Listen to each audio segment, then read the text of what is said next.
So this is the front screen of BYD Infotainment. But what if you could do this? And that? What is this? Is this version 3 already? Is that an air quality widget? A timer mode widget? And even more widgets. What on earth is going on?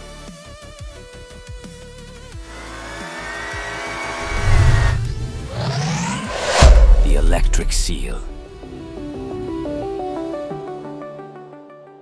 Today we'll talk about the UI of this latest infotainment version that came with the recent over-the-air update.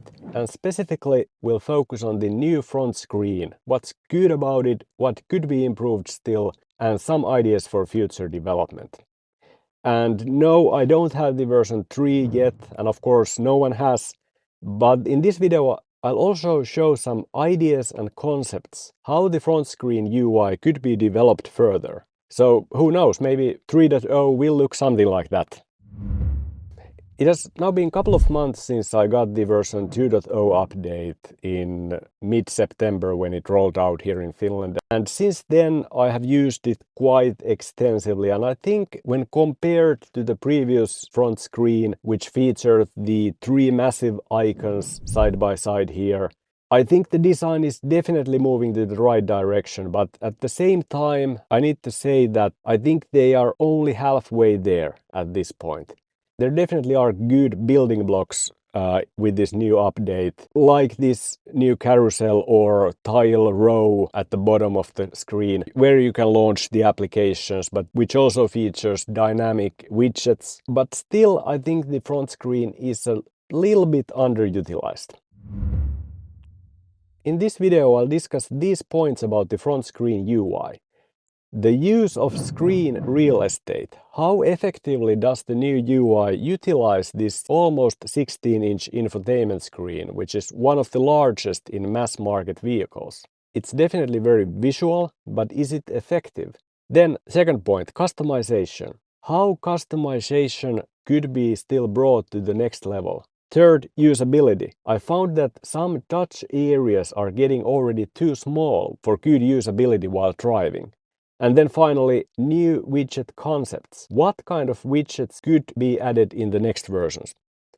And for that last point, please join me in the comment section below to ideate what would work well as a widget and what would you like to see added in future versions of the infotainment. But let's start with the first point, the screen real estate. How this new UI utilizes the whole almost 16-inch screen space that is available here. And the current implementation, of course, it is very visual. It puts a lot of emphasis on the background wallpaper. And of course the wallpaper image adds a lot of visuality. It's also good for customization. But at the same time, over half of this screen, basically this area here, is not used for any functions. It is just this shortcut menu, the fixed shortcut menu at the bottom, then the new carousel or swipeable tile row here, and then basically the header section, which is also functional. So half of the screen is not used for any functionality. If you don't count this drop-down menu, of course this one is kind of full screen menu component here as well. But here anyway, the front screen has a lot of space which is reserved only for the wallpaper. And in the earlier versions of this UI, there were those 3 huge icons here, the circle icons, which really wasn't ideal either. But in this regard, the new update is not making huge improvements. I actually feel that it's going a little bit kind of to the other extreme. Now, of course, many people like wallpapers, myself included. Also, I like to make custom wallpapers for the infotainment. So in that way, I do enjoy also the visuality of this UI.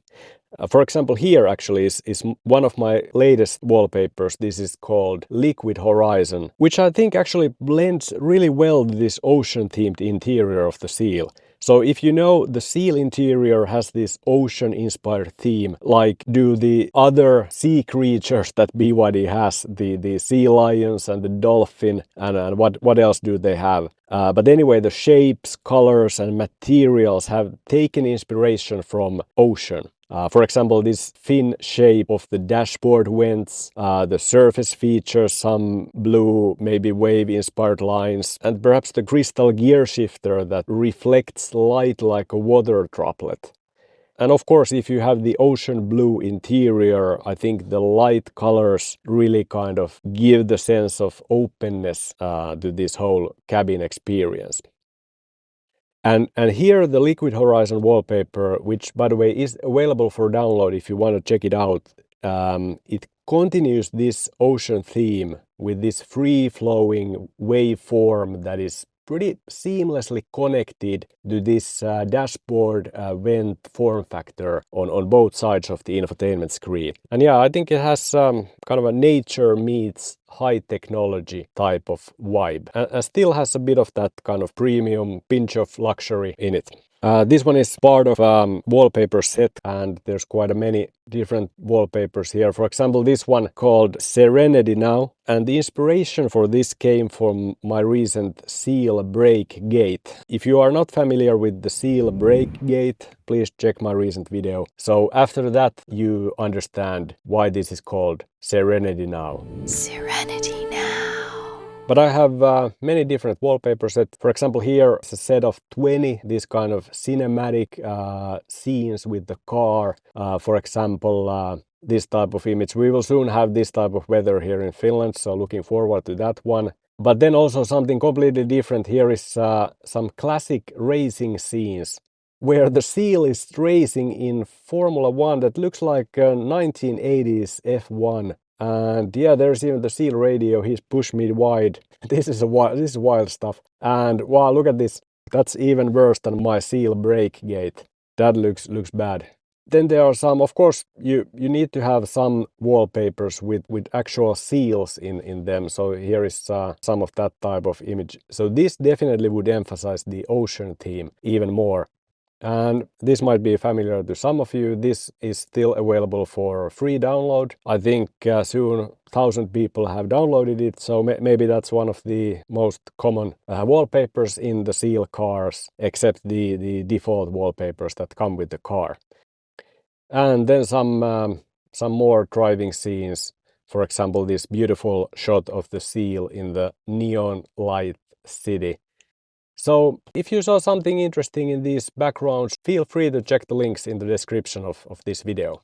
And of course, if you are a member of the Sealers Club, you'll get a new custom designed wallpaper each month, as well as a downloadable song from the Electric Seal soundtrack. Alright, sorry I got carried away with the wallpapers. As you know, I'm a wallpaper guy. But back to this front screen UI. Now, the thing with this new carousel, or the tile row here, is that it is limited to the bottom of the screen, and it leaves the rest of the screen only to the wallpaper. And not every user of the car likes to put this emphasis on the visual images, but instead would like to utilize it for functionality. And I would like to also do that in some cases. So while you can customize this carousel by switching the item placements within the carousel, you can't drop the items anywhere else. So it just kind of resets back to the bottom row. And this, I think, is a clear limitation for the customization. Customizing also the tile placement more freely on the screen. For example, on 3 rows or 4 rows, you would improve the effective use of the screen real estate for those users who place more emphasis on functionality instead of the visuality. For example, I could take this music widget and place it on top of the screen if I'd like to. And those users who value the visuality could still keep using all widgets through this one row only. So I think more flexible customization would really make a lot of sense in many ways, and it would help different type of users to get more value and benefit out of the UI. And regarding the current widget concepts that we have here, I think what works best are widgets that are dynamic. In other words, they contain functionality built into directly. So instead of being just static app icons like these YouTube, Spotify, File Manager, BYD Arcade, etc., the dynamic widgets can do functions right in this view, right through the widget. And that can save time and clicks or taps from the user. I think great example of this dynamic widget type is the music widget here. It is, very simple, but it is dynamic and it saves time. So you have the basic music controls, you have the album art, song title, album title. And then what I especially like about this is the source selector. So it has this kind of drop-down selector which allows you to change the audio source right here from this widget. And otherwise you would need to go to the dedicated music section of the UI to do that. I mean, of course, sometimes you do want to use the full screen music section of the UI. So the purpose of this widget is, of course, not to replace this actual, the music view. This is still useful in many ways. But on some cases, you just want to quickly change something here from the front screen without going to multiple views. And this widget offers this possibility now with this source selector. The only thing is that Spotify, Amazon Music, maybe even YouTube are missing from the audio source selector. It might be tricky to build that in because they are technically different. They are their own applications and it would require quite deep integration, but hopefully they will get there because it would be interesting to have also those apps built into this source selector. But now we actually come to the third topic, which was the usability. So I've noticed that with this version 2.0 UI, the touch areas are already on the limits in terms of size. So touch area is the active, pixels by pixels area on the screen that registers the tap. And things like this source selector here. This active touch area here is already too small for proper usability while driving. Okay, it might be also that I'm getting old, that's also an explanation, but I find it difficult to hit this source selector while driving. Here it's easy, I'm stationary, but when driving a little bit on a bumpy road or busy kind of a city street, when I try to do this, I almost always misclick or mistap just a little bit so that I'm here. So I will open the music view even though the intention was not to do so. And like you see from my finger, it's very close. It's already kind of overlapping partly this icon, but it goes to the music view. So small things, but that is usability. And this is actually funny how stark contrast this is to the first versions of the infotainment. Again, I will remind you with the three massive circle icons here, where the touch area was literally hundreds of pixels in size.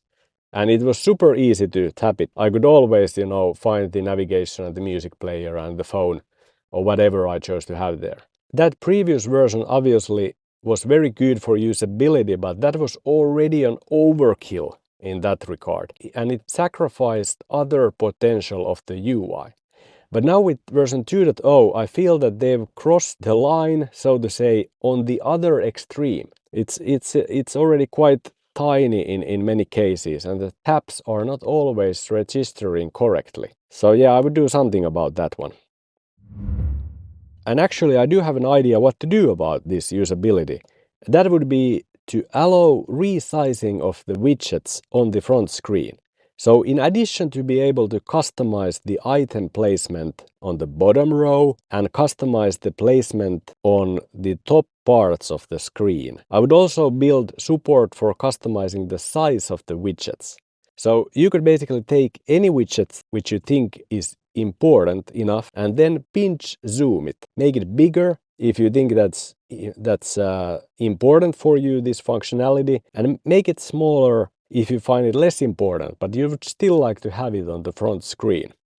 And again, those users who would like to keep everything intact in same size could choose to do so. Of course, that one, I know it adds a bit of complexity for the implementation and the UI design. You need to build some rules and logic, how the different sized tiles behave in relation to each other when both the row number and the size can vary. But it would solve the two big problems: the ineffective use of the screen real estate and poor usability when trying to tap small icons while driving. So let me know how you find these ideas. Improved customization, having more than just one carousel row, and then ability to make something bigger and something smaller. Would you like to use this type of customization feature? Alright, finally the new widget concepts. So how about this PM 2.5 filter widget, for example?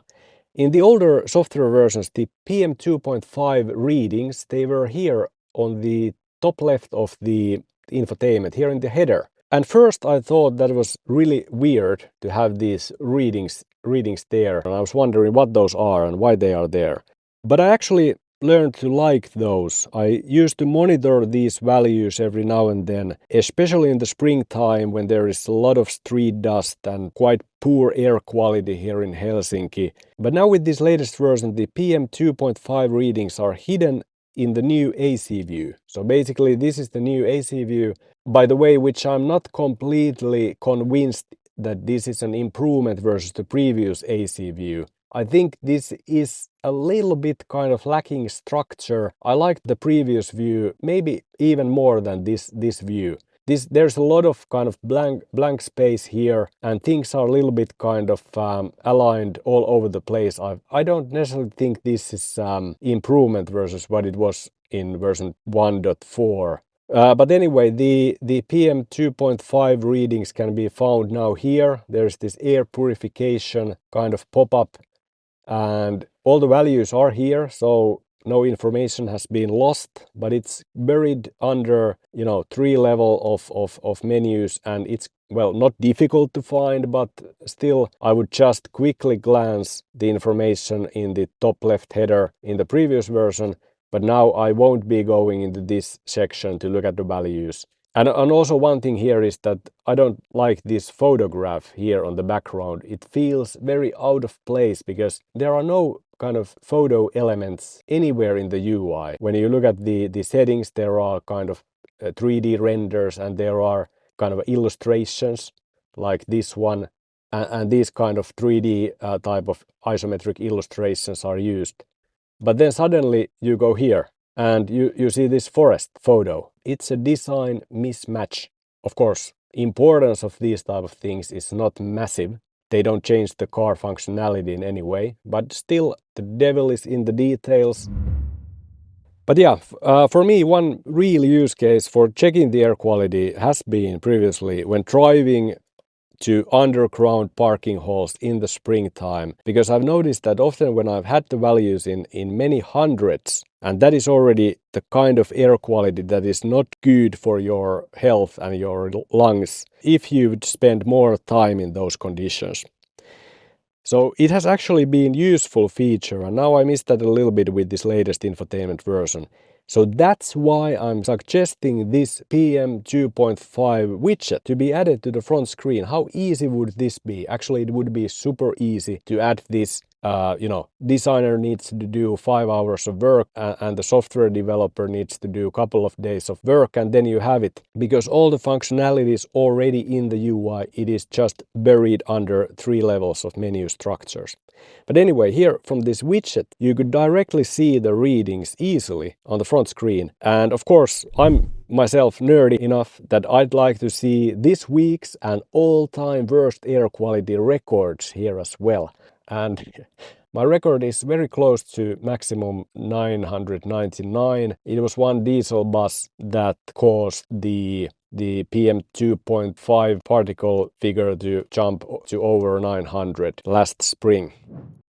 Or how about the timer mode widget? You know, the timer mode that lets you measure your acceleration from 0 to 50 and 0 to 100, and it keeps track of your personal bests as well. Why couldn't it be a widget? Okay, probably most Seal drivers wouldn't see this very important. But anyway, having that as an option here, it wouldn't hurt. So, like, I'm not using the calm radio, but I would use the timer mode widget if it would be here. I think that would be, for me at least, more important than calm radio or the manual. Who has the manual widget? Well, maybe people read the manual. Maybe I should read it too. Maybe there's some good tips about the brakes of the Seal. Or my next idea is the password to drive widget. And it would be great if this would allow turning on the password even when the car is on. Because I tend to leave the car open quite often when I'm quickly visiting a store or somewhere and not always shutting the car off. And in those cases, I'd like to just quickly tap here to enable the password to drive without having to switch the car off and then restart.